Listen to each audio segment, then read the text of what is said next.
It's the Rob Carson Show. Are you ready to be podsmacked? Now, here's Rob Carson. Hello, how are you guys? Welcome to what is technically episode number 141 of the Rob Carson Show podcast. Live on Facebook, ladies and gentlemen. Glad to have you joining me this evening. I'm trying to get one more Facebook page online here. And we will have 5 Facebook pages. Yeah. So we are on live. And I'm going to just go ahead and add Rob Carson to the mix. Okay. Rob Carson. There you go. So we're on Deplorables Radio. We are on a new site that I actually just created, which is KC Talk Radio Fanatics. Okay. We are on The Deplorables, Rob Carson, and another one. It's the Carson Show, Rob Carson Show on Facebook. I know it's confusing. You don't need to know all that crap. Anyway, welcome to the show, guys. Glad to have you guys here. It's Monday. It is the last day of July, 2017. And I hope you had a great weekend. I see there my niece is joining. Hello, Shelby. How you doing? I'm sorry I missed it at the reunion. We had some issues with the vehicle. Larry and Stephen, Daryl. What's up? Don Burke. Hello. And Don Burke just got a new gig in Washington, D.C. for the cluster that I worked at for a decade. RQX and WMAL. So, Don, congratulations. I guess today was your first day on the on the job. Dan Jason Price, Al Federer, hello. Shelby says, I missed a good time at the family reunion. Honey, you missed some good ribs. I had a bunch of ribs, and I was ready to go. So anyway, welcome to the show. I want to thank a couple of sponsors locally. I have a couple of terrific sponsors, and I want to share them with you if you're in the Kansas City area and you considered chiropractic care. Dr. Alex Nelson can change your life. Chiropractic care has changed my life. Every once in a while, I'll throw my back out, my sciatic. And when that happens, and it could just be the smallest thing could cause it to go. And when it does go, and it's a pinched nerve, I'm bedridden. It's over. It's over. And I've been to sports medicine doctors and everything. Nothing. Chiropractic care fixed it. Dr. Alex Nelson can fix you. FountainofLifeChiro.com. FountainofLifeChiro.com.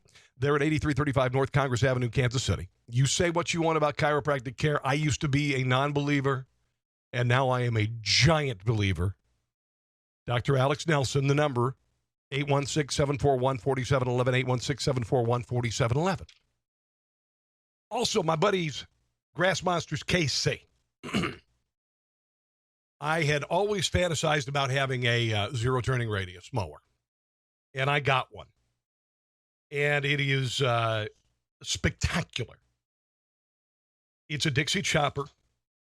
And it is quite simply built like a brick excrement house. It's called the Silver Eagle. Okay? Grass Monsters, KC, 5520 Raytown Road, Raytown Mo. They got me that sucker in the garage. Oh, my Lord. Spectacular. The residential Z2. Spectacular. They also sell these wonderful mowers called Hustlers. These are made in Kansas, like the Fast Track. Okay.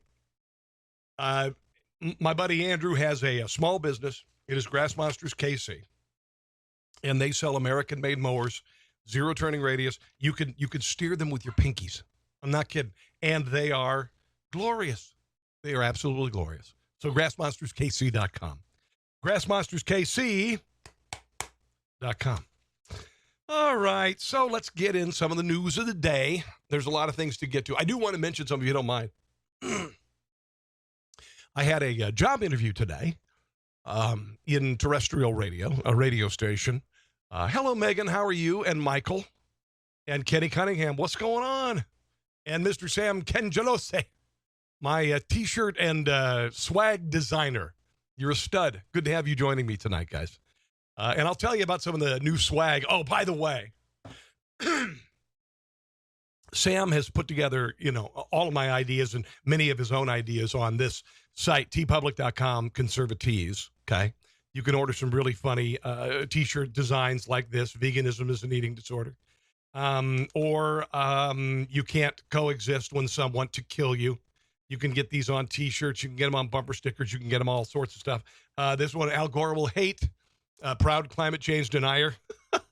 If you are from Kansas City, live in Kansas City, we got the Royals version. We also have the Chiefs version.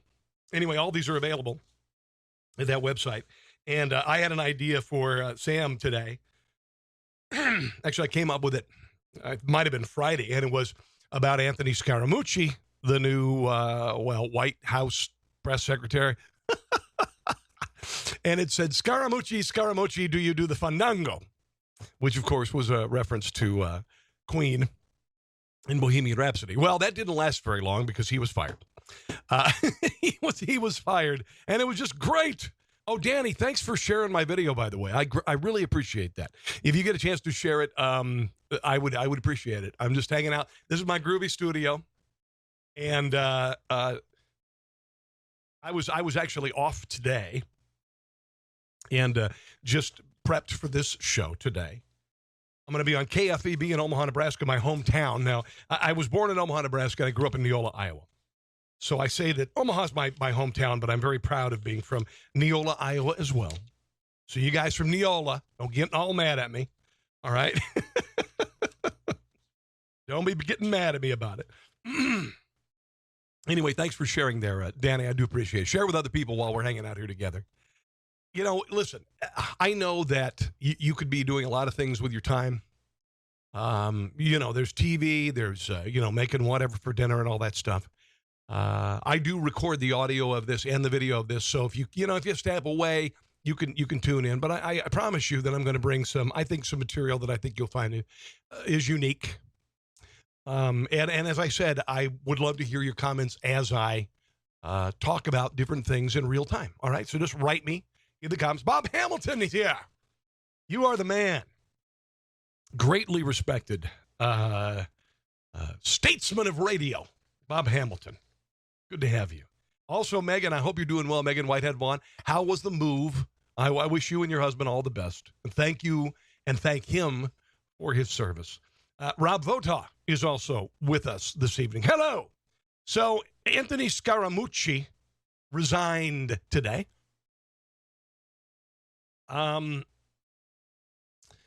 He said some things that I liked. All right. Just briefly. Like last week, he talked about leaks in the Trump administration. And then the leaks have to stop. Here's something that he said last week. I've interviewed most of the people in the communications team in the White House. What the president and I would like to tell everybody, we have a very, very good idea of who the leakers are, who the senior leakers are in the White House. What I also want to say is that we are working together, the president and myself and other members of his team in law enforcement, to undercut and undercover or out, if you will, the leakers in the entire country. As the president would say in his own words, the White House leakers are small potatoes. I'll talk to you about a few leaks that happened last night that I find reprehensible. Now, this is when he was calling the CNN morning show last week. And you do have to stop the leaks in the White House, regardless of your politics. You can't have people leaking confidential information, conversations and whatnot. It undermines the administration. However, you've also got to have decorum and decency. All right? Anthony Scaramucci. It's funny. I watched Goodfellas on Friday, and it kind of reminded me of, not just because he's an Italian guy, okay? Don't pin that on me. But just, I don't know. I didn't like his lack of, he was resigned, Michael says. Yes, he was resigned, exactly. That's exactly right. And because it's a government job, I believe, Michael, he got full salary and benefits for the rest of his life. His retirement package was already set. So I just thought he was tasteless, tactless, and I think we can do better.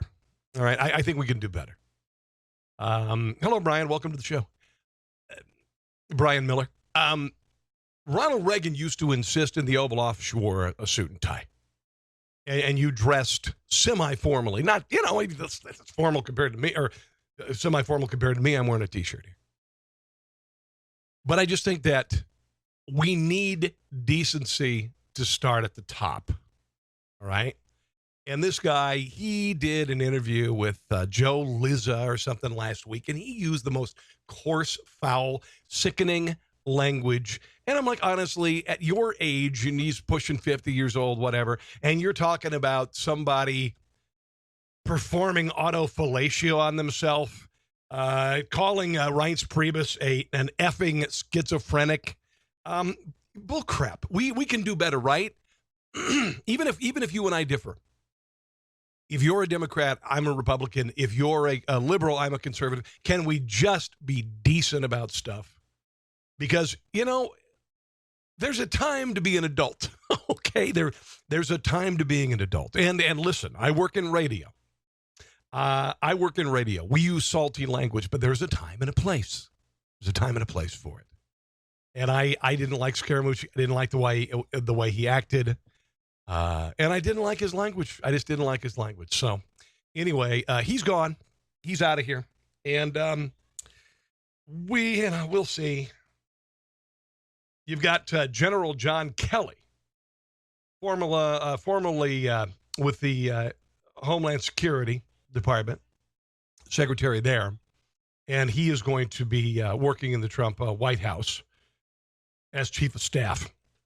I think this is a good thing because I think Donald Trump needs a little discipline. All right.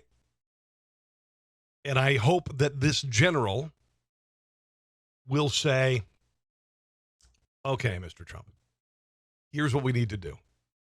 And the tweeting has got to be, they need discipline. Am I right? Can we all just agree on that? Okay.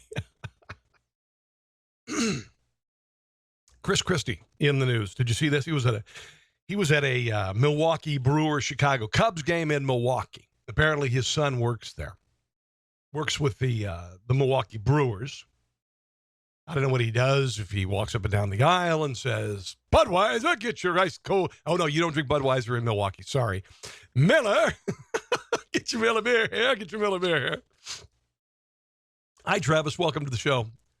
Michael DeHaan says, F yeah! You're the best, Michael. I miss hanging out with you in Washington, D.C. And your lovely wife, Moosh, which I thought he calls his wife Moosh. And Anthony Scaramucci's nickname is Moosh. It's Mooch, not Moosh. But I thought about you guys. So Chris Christie walks by a guy in the stands, and he's got nachos. I don't want to just focus on the physical attributes of Chris Christie, but man, I would want the money back from the people who did the gastro bypass surgery. I would want the money back, right? I mean, come on, dude.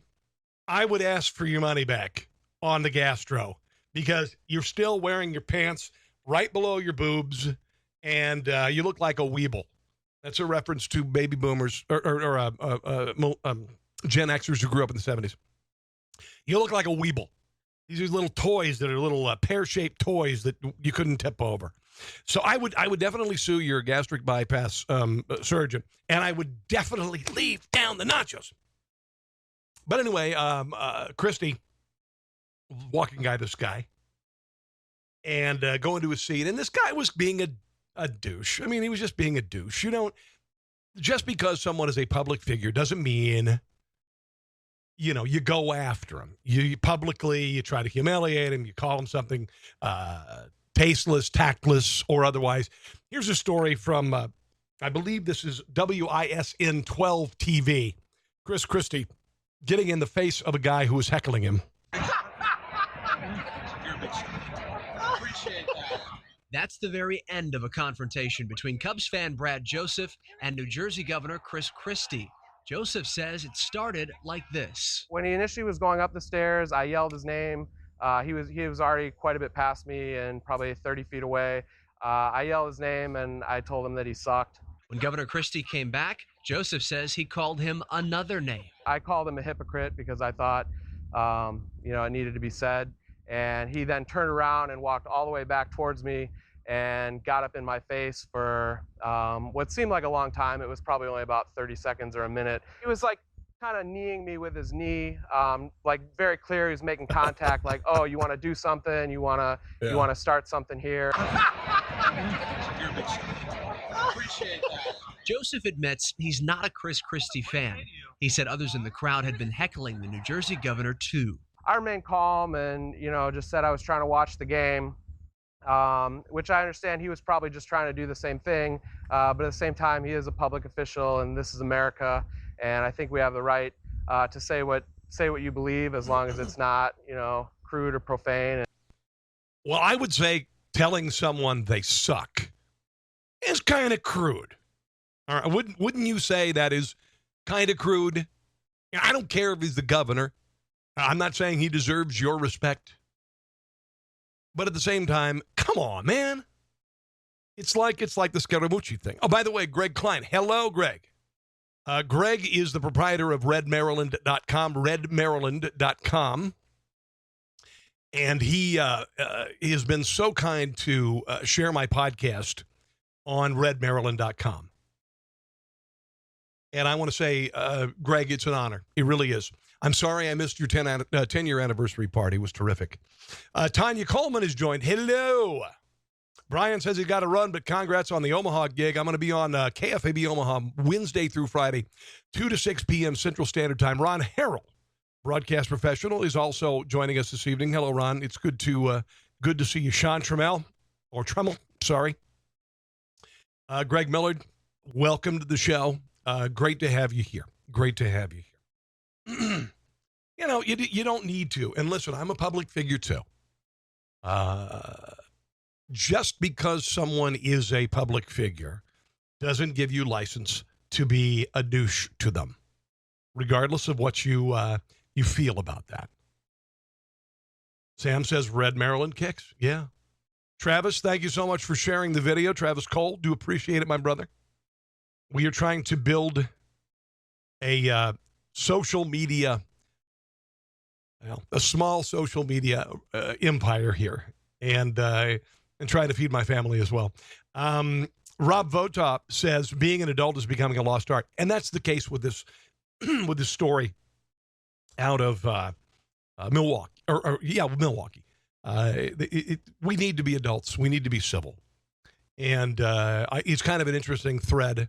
The guy at the ballpark and also Anthony Scaramucci. There's a point where you have to be an adult. And your actions, you have to realize they will be seen by others.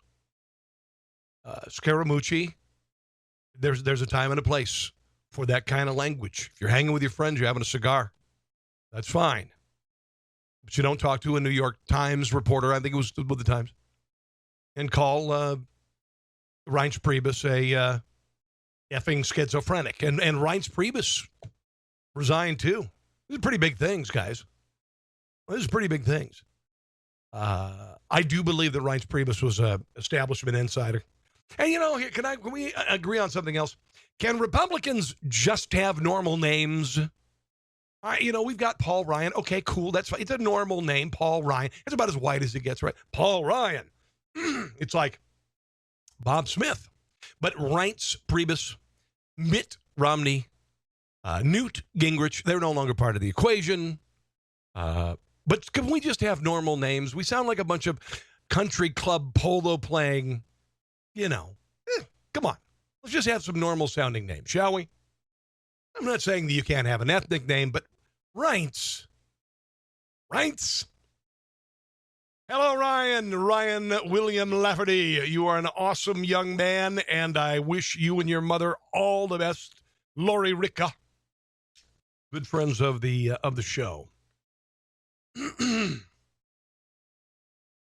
of the big stories last week was the Trump administration saying that transgendered people couldn't be in the military. All right, and I know that a lot of you are passionate about this. I get it. You see, I got a song parody I want to play for you. I've got a song parody that was done by a friend of mine named Jim Gossett. Now listen, this isn't choosing sides and all this stuff. It's just a parody. And it's funny, okay? It is funny. It's commentary. I like to say that, and one of the reasons why I've written comedy for Rush Limbaugh for so many years is that, and others, and I write for every major comedy network on radio. Chances are, if you listen to a morning radio show, you may have heard some of my stuff because I write for a lot of different places. But the Trump administrations, I don't know where this came from exactly. Why it needed to be announced last week. There are a lot of people saying it was a distraction, whatever. I've always felt that the military is not a place for social experimentation. It is just meant for killing people and blowing stuff up. It sucks. It takes a rare breed of a person to join the military. You've got to be willing to. When is the last time you signed a contract that said you'd give your life up for your job? All right. When was the last time you said, I will die doing this job if I have to? No other job. No other job. And there are not a lot of transgender people in the military. There's a lot of debate going on about transgenderism in the country. And I realize that in the womb, all it takes is a minor tweak. Hello, Sharon. My broadcast mom, Sharon Bonet, joins us tonight. She is an amazing person. Sharon, I'm going to be in Maryville on the 6th to speak to the kids about broadcasting, why the hell they should stay out of it. That said, I'm going to play this parody. And it is a parody, all right? So lighten up, listen, and enjoy it. It was done by a friend of mine named Jim Gossett out of Nashville. Here it is. It is, hold on if I can get it to play. Hold on. Here we go. It's called Tranny Boy, ladies and gentlemen. Enjoy. Oh, tranny boy, you cannot join the army. And tranny girl, you might think it's unfair.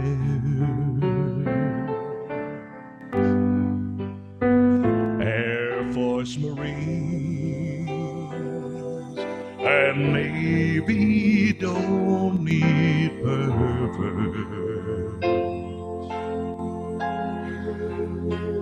And guys with boobs, or women with a pair. So don't enlist if you are a transgender.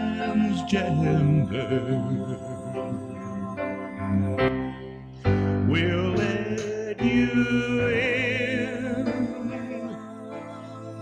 if you are only gay. Oh, gay's easy. The military got rid of the gay thing a long time ago. Don't want weirdos to shame our military.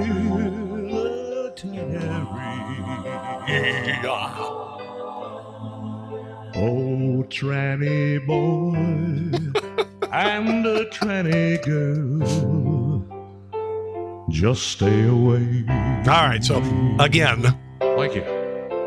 thank you. Very much. Thank you very much. Anyway, that my friend Jim Gossett put that together. And again, regardless of how you stand on the issue, come on, can we all laugh a little bit? A little bit. Like I said, the military is an ugly, ugly, ugly, ugly business.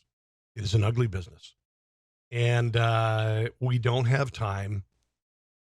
Maybe there's a way that transgendered people could serve. Because if you want to serve, that's a pretty big deal. All right? I didn't sign up for the military. Did you? Did you? No. Most of us didn't. But we do have some other issues, like a 45% suicide attempt rate in the transgender community. Okay, so there's some stuff going on there. And then you need people who are ready to go. You know, ready to go. And it is tough, man. I mean, I got a nephew, Thad. He lived in an MRAP vehicle with his brothers in arms for weeks at a time in Afghanistan, and you're there, and little things can become big things when you're there. I don't know. Anyway, Dylan Reese Maxwell on The Deplorables says, wow, this is a cool show. Never seen you on here before. Well, here I am, my brother. This is the Rob Carson Radio Show. By the way, you can download my show on iTunes, iHeartRadio, SoundCloud, Audio Boom, TuneIn, YouTube, and your toaster. I think you can actually download my show from your toaster. It's everywhere. It is everywhere. So anyway, thank you for joining. James, Chris Jackson joined. Mike Dyerson, thank you. James DeCristo. Amber DiGiovanni. Rob McPherson, how you doing, my brother? I hope you're doing well, man. We think about you a lot. We say prayers for you, dude. Travis Cole and John Stevens. Look at all the people joining tonight. This really, it boosts me. It really does. It really does. For those of you who don't know, my name is Rob Carson. I am a radio personality. I left terrestrial radio, KCMO Talk Radio, in November and have built this glorious, groovy studio. And I also, I do cooking videos online. I've got a very cool swag line with politically incorrect designs. If you would order something, man, it would be so cool. It would help me pay the rent. And they're not all political designs. Okay. These are not all political designs. tpublic.com/user/conservatees. They're not all political. Although I do like to make a point, a libertarian point with regard to politics. Here's one. My kid is not a snowflake. How about that? How about Jan Brady? Russia. How about calm down? She lost. He won. Get over it. How about I got your safe space right here? You're sending a kid off to college in the fall? Send that. For those who celebrate Che Guevara as a hero? Nope. Murderous commie douchebag, not a hero. I know, it's politically incorrect. Travis Cole says, when does your new gig start? Well, I don't have a new gig yet, Travis, not yet. I did have an interview today with a radio station, a very big, large radio station. I have another interview with another big, large radio station tomorrow. And if you would, keep your fingers crossed and your hands clasped for my family, please. Suck it up, Snowflake. There you go. all of those are available. And if you would order, my gosh, it would be such a blessing for me and my family. tpublic.com/user/conservatees. And listen, if you have an idea for a shirt, or, you can have this put on a laptop cover, you can put it on a cell phone cover, you can put it on a t-shirt or a hoodie or whatever, send it to me. We can talk. Hello, Beth Reynolds. How are you? Hello, John Stevens. Thanks for joining me tonight. We are broadcasting. We are video podcasting on 4 Facebook pages right now. Danny Brassam is joining me. Bill Hansen is joining me. Look at all the folks. I'm just thrilled. Just thrilled. Megyn Kelly's show is not doing well. And she has it all, right? I mean, doesn't she? She's blonde, She's got the look. She's pretty smart. She's an attorney. Not working. Just not working. Megyn Kelly's show on Sunday evening, I haven't watched it. I watched a little bit of the what's his name? The leader of Russia. I don't know why I'm trying to blank his name. But anyway, I watched a little bit of that. I don't know why. Why am I drawing a blank on his name? This is a early senior moment, by the way. But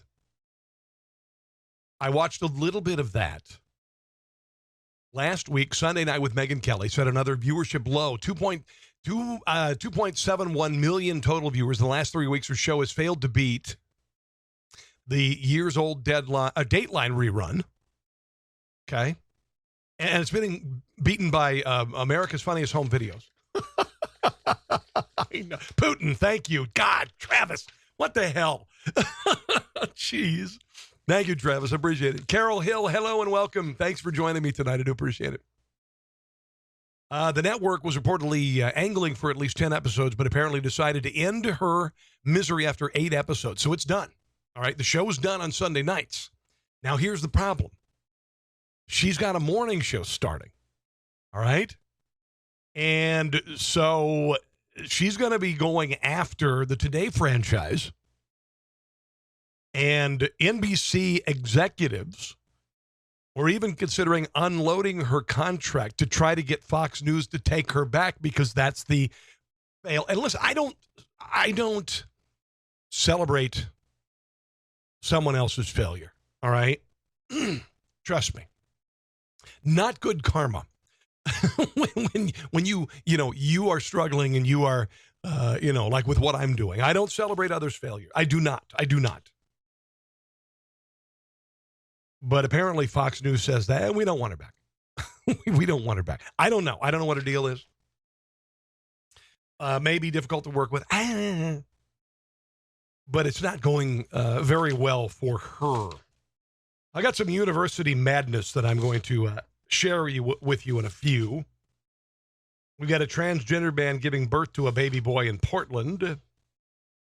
For those of you living in Missouri, NAACP is telling people to stop traveling to Missouri because of discrimination. It's a political move. It's a political stunt, to be quite honest. And I got some just absurd, fun stories I'm going to share with you. I do want to remind you, if you are in the area and you're considering chiropractic treatment, Dr. Alex Nelson, fountainoflifechiro.com, fountainoflifechiro.com. He was a fan of my show, and he wanted to be a sponsor of my show, and I welcomed him, and I'm proud to have him as a sponsor. So if you are in the Casey area and you need chiropractic adjustment, they have $30 veterans and veterans family adjustment fees. I'm going to tell you guys, chiropractic adjustment is crazy. And I'll just be honest, you go in, like my neck. A couple of years ago, I had pain in my arm and my chest, and I thought I was having a heart attack. And I went to a sports medicine doctor, and they assigned me, they were going to send me in for a nuclear stress test that would cost thousands of dollars. And I went to a chiropractor, and the guy adjusted my neck and just went like that, and it was fixed. I'm a big believer in chiropractic. I never thought I would be. I never did. FountainofLifeChiro.com, 816-741-4711, 816-741-4711. Will you do me a favor? Just even call them and just say, hey, man, I heard Rob Carson talking about you on his podcast. That would mean a lot. That would mean a lot. 816-741-4711, 816-741-4711. Just say, hey, man, just wanted you to know I heard Rob Carson talking about you on his podcast. That would be a blessing. That would really be a blessing. Also, GrassMonstersKC.com, my other sponsor, with the glorious Dixie Chopper Mower. Oh, my Lord in heaven. That's what I got in my garage, baby, right there. Look at that bad boy. I've got 1/3 of an acre. It takes me 12 minutes to mow it. It's spectacular. It's spectacular. GrassMonstersKC.com. All right. Roseanne is coming back to TV. Did you ever watch Roseanne? Did you like that show? I watched some of it. I like John Goodman. It wasn't my big go-to show. I did watch it. You know, we all go through our sitcom life cycles. Friends was big for me and my wife because that was us. I was Chandler and she was Monica. I mean, really, we went through all of the life stages the same way that they did, really, from getting together to struggling with, difficulty having a baby, to becoming parents, all of these things. And it was very near and dear to us. Right now, I always catch up on things late. Okay, so I'm watching, hey, Dave Campbell, genius producer, genius vocalist Dave Campbell in Chicago. How you doing, my brother? Greg Hadley, my dear friend from college who lives in Japan. Good to see you, Gregorio. Greg and I did a morning show in college together called Morning Sickness. It was my first foray into broadcasting on KDLX, and Greg was a genius at voices and sound effects. Oh, my God. Genius. He was like 20 years old, just absolute genius. Anyway,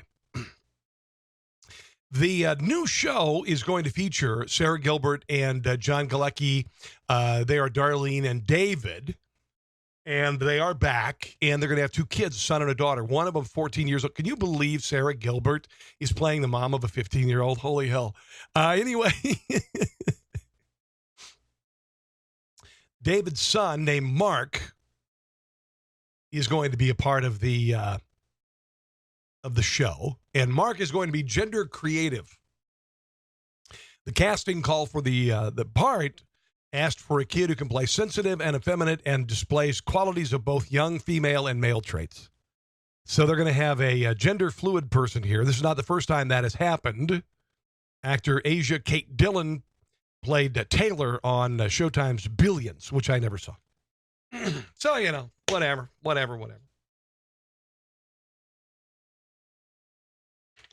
I've got some university madness I'm going to get to in just a second.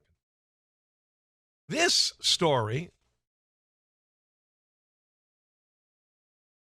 Travis says, got to be a parent. I just fed these kids yesterday. What the hell? I will catch the rest on YouTube. Great show. Thank you, buddy.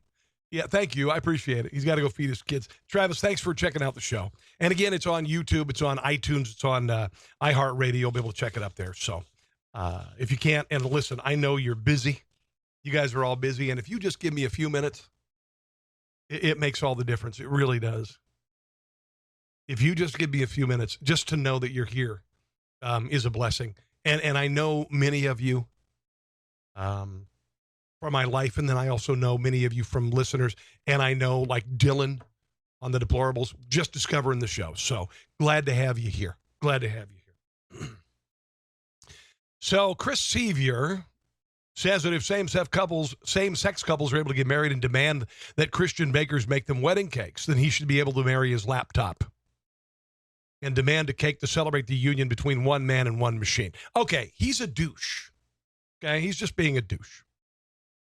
The self-identified machinist says he married his laptop in a ceremony in New Mexico. Now he is sued to demand that a Colorado baker who was already in court after refusing to bake for a same-sex marriage must be compelled to make cakes for him and his computer bride, which I do believe Plankton from SpongeBob is married to a computer wife, Karen. Yeah, I watch SpongeBob. I watch it with my daughter. I watch it with my son. It's a great show. He's also filed a lawsuit demanding that Utah recognizes man-object marriage. Now, he's going after gay marriage. All right, he's going after gay marriage. He says if marriage based on self-asserted sex-based identity narratives is a fundamental right, individual right, existing right based on a personal choice for homosexuals, then clearly it is also a fundamental right, individual right, existing right based on personal choice for polygamous zoophiles and machinists. Mr. Sevier and several self-identified polygamists said in their lawsuit against Masterpiece Cake Shop, the Colorado baker, they're challenging. He's a douche. He's filed lawsuits throughout the past year in Kentucky, Texas, Utah. Next up are lawsuits against Colorado and California. He is making these lawsuits to prove a point, I guess. But he's also, while doing this, he's also hurting a lot of people, including these poor people in their bakery. Steve joined us on Rob Carson. Hello, Steve Foster. What's up, my friend? Welcome. Bill Hansen as well. Glad to have it. Glad to have you guys here.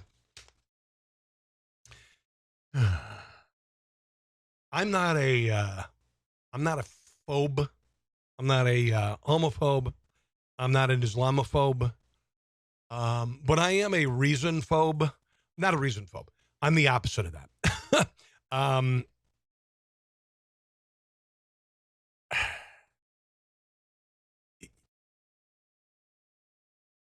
There are chromosomes involved in your sexuality. That's just the way it is. When it comes to transgenderism, I understand that there are those who are genuinely confused. And they maybe achieve some degree of satisfaction and bliss in their lives by becoming transgender. That's fine. And then there's the absurdity of being born a woman, going through hormonal treatments to stop your period, having your breasts removed, and then a few years down the line saying, I want to have a baby, and then calling yourself a transgendered man. That's a load of crap, all right? Monty Hosky, welcome. Welcome to the show. Thank you for joining. Transgendered man and his husband recently welcomed a healthy baby boy into their family in Portland, Oregon. According to KATU-TV, Tristan Reese, born a woman, now identifies as a man, gave birth to a boy, Leo, 2 weeks ago. It is the first biological child for Reese and his husband, Biff Cheplow. The couple also has two biological children, and, or adopted children, I should say. And that's great. By God, as far as adoption is concerned, I think if you're a loving family, sexuality be damned, biology be damned, adopt a kid. Welcome them into your life. I just have problems with headlines like, man gives birth to a baby. It doesn't happen as much as you'd like to think that Arnold Schwarzenegger movie was a reality. Not a reality. It's just not possible. If you have a uterus, if you have eggs, you're female. Okay? You are female. That's just the way it is. If you want to live your life with the characteristics of a man when you're born a woman, cool, that's fine. If you want to live your life with the characteristics of a woman and you were born a man, again, perfectly fine. Here's the story from KIRO-TV. This is our son, Leo. He was born 2 weeks ago today. Tristan carried Leo for 9 months after experiencing a miscarriage the last time he tried to get pregnant. This time, everything worked out okay. But I would say it's unique. I understand that people are not used to two men having a biological child between the two of them. So we know it's unique. The moment that he was born was just like a pure moment of bliss, like the happiest moment of my life. Just to see like the very first beginning of Leo, of his life, was just like amazing. Easy. Tristan says things have definitely changed for him. He used to be a pregnant man, and now he's just a regular old dad. He's not a pregnant man, and he's certainly not a regular old dad. All right? Nothing personal here. I'm a regular old dad. Okay? I'm a regular old dad. I'm a 50-year-old guy. I have two children. They are 17 years old and they are 12 years old, and I'm a dad. I fall asleep in a chair in the living room at night. They have to wake me up and go upstairs. Okay, I'm a regular old dad. My kids make me paintings and drawings and write me notes, and I have heart-to-hearts with my children, and I every morning I wake up my daughter and I say, hello, most beautiful girl in the world. And I'm a regular old dad. I never had a vagina. So you're not a man. You weren't a pregnant man, and you're not a regular old dad. I'll just say that. Can we just have some characteristics that make us this or make us that? Is that okay? Does that make me a bigot? Beth Reynolds. Hello, Beth. She says, hey, Rob, love your show. Hey, Beth, I love you. Thank you. Dennis Nelson, good evening, Rob. By the way, Megan, Megan Kelly, he says Megan's main problem is the network. I don't know. Megan Kelly, it's frustrating for me because in television, if you notice, there's a formula. If you are going to be a successful woman on television, you have to be really hot. You can be an older man on television teamed up with a 20-something blonde. That's just the way it works, and it's sad. Megyn Kelly, you know, the total package. She's smart. She's an attorney. She's hot. But apparently it's not resonating with her audience. So, oh, no. But can I just ask you this? And back to the transgendered thing. A transgendered man and his husband, recently welcomed a healthy baby boy into their family.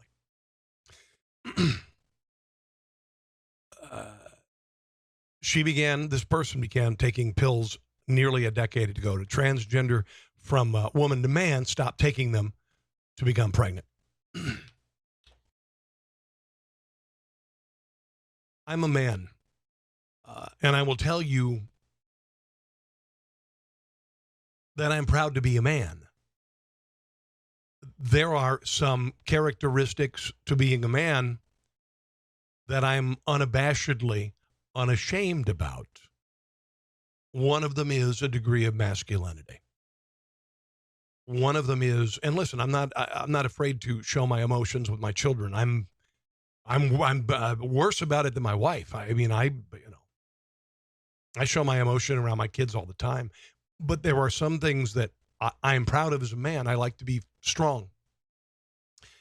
And there are some things that you as a woman, I would assume, if you're a woman, enjoy about being a woman. And maybe to some degree that is femininity. These are things that I think should be embraced. I'm not saying that everybody has to be this way. But I think it's kind of insulting that somebody can kind of just, at age whatever, and listen, Caitlyn Jenner, sure, if she's happier as a woman, then that's fine. But don't immediately march in and act like you're a spokesman for the sex, like becoming a endorser of makeup when you just started wearing it last year. The same way going with men. I mean, I don't know. Maybe I'm being indelicate about this, and I don't mean to be. By the way, Travis Cole says, my wife is a Bearcat, Northwest Missouri State, 1993. Wish I could go up and see you speak. Yeah, it's going to be a good show. We're going to talk about terrestrial broadcasting. We're going to talk about podcasting, which I've learned a lot about in the last 8 months. What I'm doing right now, and I'm doing this on 5 Facebook pages right now, I'm doing a show. I'm also recording the audio that I'll post on iHeartRadio and iTunes at Rob Carson Show. All of this is relatively new, literally in the last 8 months. There was no way just a few months ago to Facebook live video podcast from your desktop 6 months ago. You couldn't do it. I started doing it 6 months ago. Figured out how to do it. And it's tricky. It's tricky. It's gotten a lot easier now. Right now I'm doing the stripped down version of it. Normally I have 2 cameras. I have guests in the studio. I have, all sorts of, and you can hear the audio and stuff as well. But there are a couple ways to do it. The only way that I can broadcast on multiple Facebook pages is just me, my face, my studio, and the audio that I bring to the table. I can have guests on too via Skype. And so this is kind of a stripped down version of it. But I also do advanced versions with multiple cameras and graphics and all that crap. So the technology is evolving terrifically. Think about this. I mean, you guys, we live in an amazing time. We live in a time where somebody can reach hundreds of people like Daryl and Steven and Mike and Shelby and Al and Steve and Rob and Bill and all of you guys who are watching this doofus in his home. And Todd Parsley. How you doing, my brother? I'm working on your voice work. All right? I'm working on it. I got to separate it into individual MP3s. It's going to take a while. My friend Todd is a genius. I don't know why he'd want to hang out with me. But Todd, it's good to have you joining me. Todd is a genius. Stephen Rains. Hello, welcome. Welcome to the conversation. Interesting conversation last week. 2 people that I enjoy a good deal. The number one podcaster in the country. Do you know who that is? Who's the number one podcaster in the country? I love this man's story. I really do. Adam Carolla. When Howard Stern left terrestrial radio and went to satellite radio, and I'm glad he did because it made him relatively culturally irrelevant. I didn't like Howard Stern. I think he's a mean man. I think he's a pornographer, and I just never liked him. I respect some of the things he's done, and there are some things that I've heard on his show that I thought were genuinely entertaining. But I think he represents the decline of civility and society to some degree. You may disagree. I don't care. Whatever. But Adam Carolla was brought in when Howard Stern left terrestrial radio in Los Angeles, and David Lee Roth was brought in. And several other people were brought in, and they were summarily destroyed by corporate radio. And Adam Carolla was one of the first to embrace podcasting. And he is the number one podcaster in the country.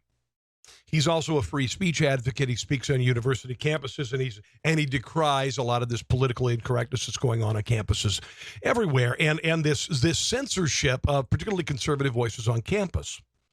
And he and Ben Shapiro, who is just a freaking wonderkind genius. I love listening to him, and maybe you disagree with him politically, but Ben Shapiro is a freaking genius. He is. They spoke in front of Congress last week about what's going on university campuses, shutting out conservative speech, shutting up people. Evergreen State University, one of these schools in Washington State that went after a professor when the professor refused to leave the campus because he's white one day. They always do this thing at Evergreen State where kids of color leave the campus one day a year to make a point. And they decided, white people, you have to leave. And he said, that's bullcrap. That's racism. And the guy's last name was Epstein. He's suing the university. I hope he sues their asses off. But these kids who were doing this, like at the University of Missouri with Black Lives Matter and all this stuff, they are anarchists, they are communists, they are socialists, and they want to shut down free speech when it doesn't agree with what they have to say. They call it hate speech, and the difference between this and hate speech is that it's speech they hate. So they hate Ann Coulter. They hate Milo Yiannopoulos, and that's what they consider hate speech. You see what I did there? And it's shameful. At Berkeley, they call themselves the birthplace of the free speech movement. Let me just clear something up real quick about Berkeley. Berkeley has never been the home of the free speech movement. It never has. It has been the home of the liberal free speech movement. The home of the free speech movement is Philadelphia, Pennsylvania. And it started in 1776. The free speech movement that started then was a free speech movement that could cost you your life by saying what you said about the establishment and the king. That's free speech. So Berkeley is not the home of free speech. Anyway, I thought that Adam Carolla said some good things. I thought that Ben Shapiro said some good things about speaking on campus with regard to censoring speech. And I've said, and this is my mantra, copyright Rob Carson 2017. When it comes to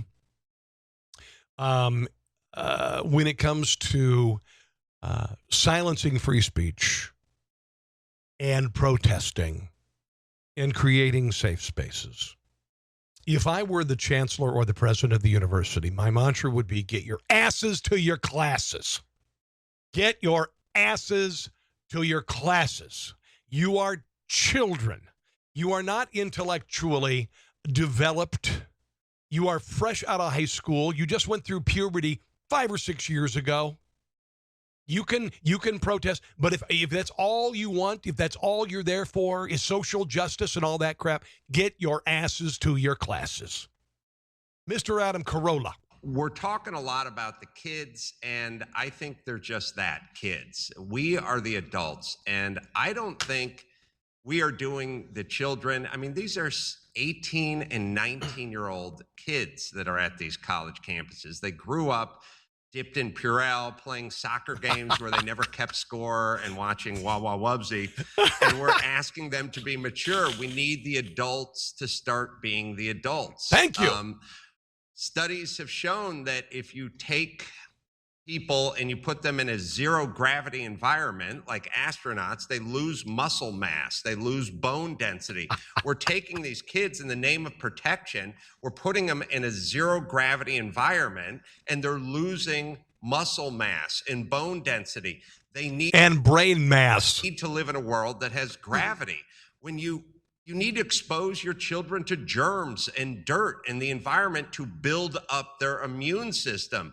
Our plan is put them in a bubble, keep them away from everything, and somehow they'll come out stronger when they emerge from the bubble. Well, that's not happening. Now, he, of course, is making an analogy with ideas. We are using, I guess, mental or intellectual Purell to purify children of ideas, of opposing ideas. This is going all over the place. You've got Columbia University, a regional conference hosted at Columbia University for teachers, including workshops on dealing with white privilege and challenging microaggressions in the classroom. Okay. 4-day event drew 300 principals and K-2 administrators from around the country, explored the opportunities and challenges of creating and sustaining racially, ethnically, and socioeconomically integrated schools. The website claims diversity alone does not lead to integration, and that the only way to truly integrated schools is to reimagine teaching and learning. By the way, according to the Oxford University Equality and Diversity Unit, dear God in heaven, not making eye contact with someone while speaking is a microaggression because it could cause potentially mental illness. I'm not kidding. This is in writing. Oxford had to backtrack from their position after autism activists pointed out that it's difficult for autistic individuals to maintain eye contact in social interactions. A similar workshop titled Teaching for Social Justice challenged colonial methods of teaching. We will challenge Eurocentric pedagogical approaches. God, this faculty lounge mental masturbation is just so sickening. Pedagogical approaches that not only underprepare students for the realities of our increasingly multi-ethnic, multi-language, globalized society, but are also rooted in colonial and racist ideologies that stifle the voices, days, identities, and realities of students of color. How about this? How about it teaches your kid to freaking speak English and do math? That's all. It's all rooted in failure and how to get around the real problems embedded in parts of our society. All right? Let's face it. In our country, African-American kids are at a disadvantage in school for a variety of reasons. But if you attack the system as the cause and not maybe what's going on at home, you're never going to get there. Everybody learns reading, writing, arithmetic. That's it. Everybody does. Don't give me this crap that you can't. Don't give it to me. Hi, Don Clark. Welcome to the show. Here's a little more from, let me see here. Oh, yes. Adam Shapiro, or Adam Carolla, Adam Shapiro. Adam Carolla speaking in front of Congress last week. Children are the future, but we are the present, and we're the adults, and we need to act like it. And I feel that what's going on these campuses is we need law and order. We need to bring back law and order, but I think if we just had order, we wouldn't need law. So could we just bring back order, and could the faculty and administration on these campuses act like faculty and administration? And most importantly, adults who are in charge of these kids who need some gravity in their life. Get your asses to your classes. This is my dog, by the way. This is, what are you doing? Who are you? Yes, this is Desi, by the way. We have 3 dogs. We have one named Desi, one named Lucy, not by design. This is Desi. She is my little foo-foo dog. Can you say hello? You don't even know what I'm talking about. Anyway, we got 3 dogs. She was in here on my feet just a few minutes ago. I thought you guys would like to meet her. She's a doll baby. She's a hi. How are you? We have another dog, which is an American Eskimo. And they are wonderful, and they're a pain in the ass, too. You Desi? Yes. Desi. Let's talk about Ben Shapiro. Ben Shapiro talking about in front of Congress with Adam Carolla about universities. So let's examine each of these 3 steps in turn. First, the philosophy of intersectionality. This philosophy. Let's start with this other one first. Free speech is under assault because of a 3-step argument made by the advocates and justifiers of violence. The first step, they say that the validity or invalidity of an argument can be judged solely by the ethnic, sexual, racial, or cultural identity of the person making the argument. The second step is that they claim those who say otherwise are engaging in what they call verbal violence. Yes. And the final step is they conclude that physical violence is sometimes justified in order to stop such verbal violence. Very true. On campuses around the country, this is happening. And he made a very brilliant point. And I could listen to that guy talk all day. I could. Here is explaining the steps that lead to stomping on the First Amendment at colleges. So let's examine each of these 3 steps in turn. First, the philosophy of intersectionality. This philosophy now dominates college campuses as well as a large segment, unfortunately, of today's Democratic Party, and suggests that straight white Americans are inherently the beneficiaries of white privilege and therefore cannot speak on certain policies since they have not experienced what it's like to be black or Hispanic or gay or transgender or a woman. I've been out of work for 9 months. I don't feel very privileged. This philosophy ranks the value of a view not based on the logic or merit of the view, but on the level of victimization in American society experienced by the person espousing the view. Therefore, if you're an LGBT black woman, your view of American society is automatically more valuable than that of a straight white male. The next step in the logic is obvious. If a straight white male, or anybody else who ranks lower on the victimhood scale, says something contrary to the viewpoint of the higher-ranking intersectionality identity, that person has engaged in a microaggression.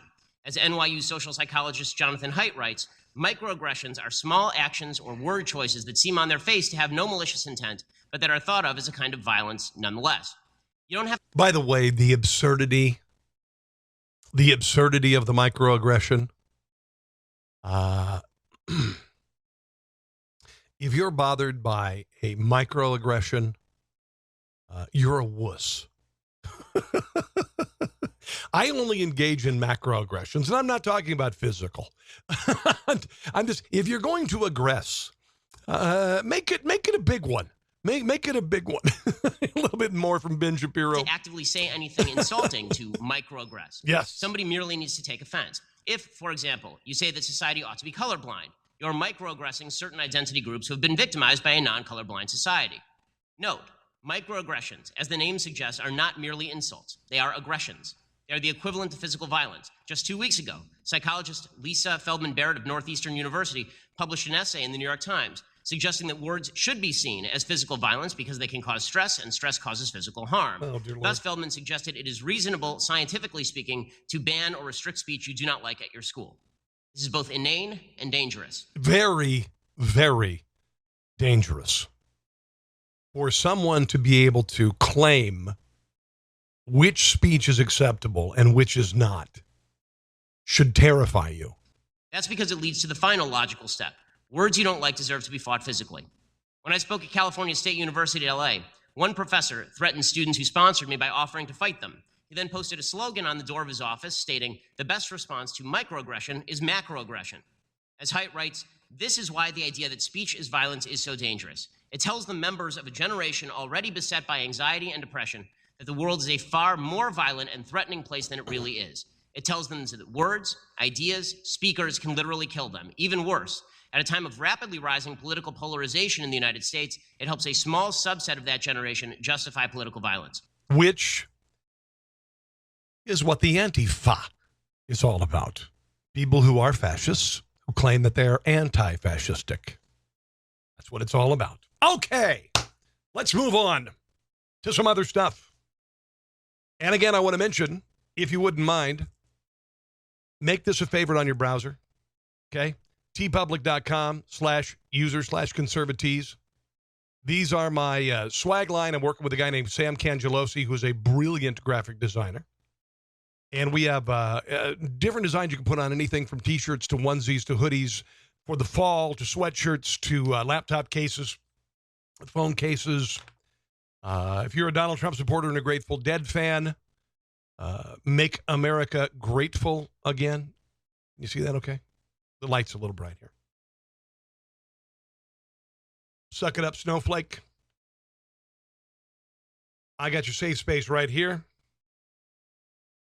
Russia, Russia, Russia. My kid is not a snowflake. And we've got some KC-centric and some Maryland-centric designs as well. So if you would please, trying to pay the bills and create some cool shirts and stuff. tpublic.com, conservative. Couple of more stories, and we're going to wrap things up for this evening. And again, this will be available on YouTube. It will be available on, obviously, these Facebook pages. We're on 4 Facebook pages now. And we'll also be on iTunes, iHeartRadio, SoundCloud, Audio Boom, all of those. Just put in Rob Carson Show. Honolulu has become the first major U.S. city to pass legislation aimed at reducing injuries and deaths from distracted walking. I don't know how you... When you talk about, police officers being beyond busy, they've got enough stuff to worry about. Do police officers need now to write citations for people using mobile devices while crossing in traffic? That's what this is all about. The ban comes as cities around the world grapple with how to protect phone-obsessed smartphone zombies from injuring themselves by stepping into traffic or running into stationary objects. They call that Darwinism, kids. Starting October 25th, Honolulu pedestrians can be fined $15 to $99, depending on the number of times police catch them looking at a phone or tablet device as they cross the street. Mayor Kirk Caldwell told reporters gathered near one of the city's busiest downtown intersections on Thursday. We hold the unfortunate distinction of being a major city with more pedestrians being hit in crosswalks, particularly our seniors. Seniors using smart devices? No, they're not. Than almost any other city in the country. Honolulu data on distracted walking accidents was not immediately available, but that's not enough to convince them to pass legislation and have police officers have to stop you. This, according to the Telegraph, is owning a cat the new hot trend for men. Never in a friggin' million years will I have a cat. Part of that is because I am allergic to cats. And part of the that is that I think cats suck. I just don't particularly like them. And whenever I go to a friend's house that has a cat, because they know that I'm not into cats, cats always go to the people who don't like them. They do. It's just the way they are. According to a new survey, 17% of men now own a cat. Just a year ago, only 13% own cats. All right? One guy in the survey, the Telegraph, says cats don't need the attention dogs do. But when it gives you attention, it's not false. They select who they want to be with, like people who don't like cats. I will never own a cat. And it's just because most of it is because I'm allergic to them. And there are some cool cats, and then there are just some awful cats. We had friends who had a cat. The cat was not lovable. The cat didn't want to be around people. What the hell is that? Why would you own a cat? It's like having a teenager. By the way, I never thought it would happen. My daughter just turned 12. And she's entering the phase where she just wants to be in a room and doesn't want to be around you. And she spends hours in her room. Yeah, it just kind of sucks. When you're a parent, used to be a day when you'd come home and it was being greeted like you were coming home from Iraq every day. And your toddler would come screaming in from the kitchen. And that became a, oh, hi, Dad, on the couch when you come in. And then it becomes I'll be in my room. I love being a dad. I love every day. I've relished every day of their lives, even when they're crabby. One final story. Oh, God, am I glad that we are not at the stage where I have to take my children to god-awful movies, okay? And I've seen some god-awful movies because my children wanted to see god-awful movies. And I've been in movies where I have prayed for sleep. I've literally, that's what I say. I have a scale. When you go see movies with your children, pray for sleep. Literally, pray for sleep. Or I could see this with my wife, just hang out. I could enjoy this movie. A lot of Disney Pixar movies are that way, They're great. They're great. And then there's the ones where you just go, dear God, I never prayed for death, but I prayed for sleep. Oh, my God. You can't even believe. And then my wife and I, we had to agree with each other that if you go see this movie you're going to get this, and I'm going to do dishes for this, and I'm going to do whatever. So you make promises like, if you go see this, I will do this. Movie this weekend that was the lowest ranked movie of the summer. The Emoji Movie. This just looked like a giant turdsicle. I don't know what they were thinking, how you can take a concept like, oh, emojis are popular, let's make a movie about them. It's like a bit on Saturday Night Live that they make into a movie. Half the time it's going to suck because there's nothing there. It's good for a couple minutes. An emoji is there for 1 millisecond on your phone, and they're going to make a movie about it? 8% on Rotten Tomatoes. The second worst movie, Transformers. The latest Transformers, the Last Night. Dear God, somebody kill that franchise. And please also kill the Pirates of the Caribbean movies. They're just, it's time. It is time. I don't want to be terse here, but it's time to go. Some of the other movies on the least well-reviewed, The Mummy with Tom Cruise, which, what the hell? They needed to make a Mummy movie? All Eyes on Me, don't even know. The House and Baywatch, dear Lord. The TV show wasn't any good. You watched it because of the women in the bikinis and the bouncing on the beach. That's what it was like. There wasn't a plot there. Nobody watched that movie with the volume turned up, or that TV show. Highest rated movies of the summer is my dog. Desi, hold on. The Big Sick, 98%. I want to see this. It's a rom-com, but I've heard it's wonderful. Baby Driver, now I've heard that is terrific. My son saw it. He loved it. War for the Planet of the Apes. Yes, I know, a Planet of the Apes movie, but it's still good in good reviews. Wonder Woman. Spider-Man Homecoming. All of those are the highest rated movies of the summer. All right. Time for me to get out of here. I want to thank our sponsors once again, Dr. Alex Nelson, fountainoflifechiro.com, fountainoflifechiro.com. If you need a chiropractic adjustment, call him, 816-741-4711, 816-741-4711. If you would also just call him and say, I heard Rob Carson talking about you. Man, that would mean a lot to me. It really would. It really would. GrassMonstersKC.com, GrassMonstersKC.com. Zero turning radius mowers like the Dixie Chopper. This is the classic. It's unbelievable. Kicks ass. 72-inch deck available here, kids. And, of course, let's not forget Hustler mowers. These are made in Kansas, and they are amazing. The Fast Track, the Raptor, all sorts of terrific mowers. They steer like a dream. You will enjoy. You'll mow your neighbor's yard. I mowed my neighbor's yard. When I got the Dixie Chopper out, I mow my neighbor's yard because my yard isn't enough. I love it. I'm not kidding. You get a chance to check out tpublic.com, conservatees, tpublic.com, conservatees. Order some swag, politically incorrect stuff. Fall is coming. You might consider a hoodie. We do have tanks and T-shirts and other things as well. Krista Dubell, you're joining me right at the end of the podcast. Hello. It's good to have you checking it out. Krista, local news personality. And I hope to get you on my podcast soon, Krista. Thanks for checking it out this evening. This is something, by the way, I'm doing every night at 6 o'clock during the week. And we're doing it on multiple. We had 5 Facebook pages to start. Now we have 4. And I'm going to sign off. All right. So check out the podcast audio, iTunes, iHeartRadio, SoundCloud, Audio Boom, TuneIn, YouTube. Okay. The video also available right here on this Facebook page. In the meantime, I think I got a dog that needs to go out. Have a glorious evening, and we will see you back here tomorrow night, 6 o'clock Central Standard Time, the Rob Carson Show podcast. God bless, guys. See you. Thanks for listening to the Rob Carson Show. Friend him on Facebook at Carson Show, on Twitter at Rob Carson, and on Instagram. I think Facebook and Twitter are enough for now. We'll see you soon.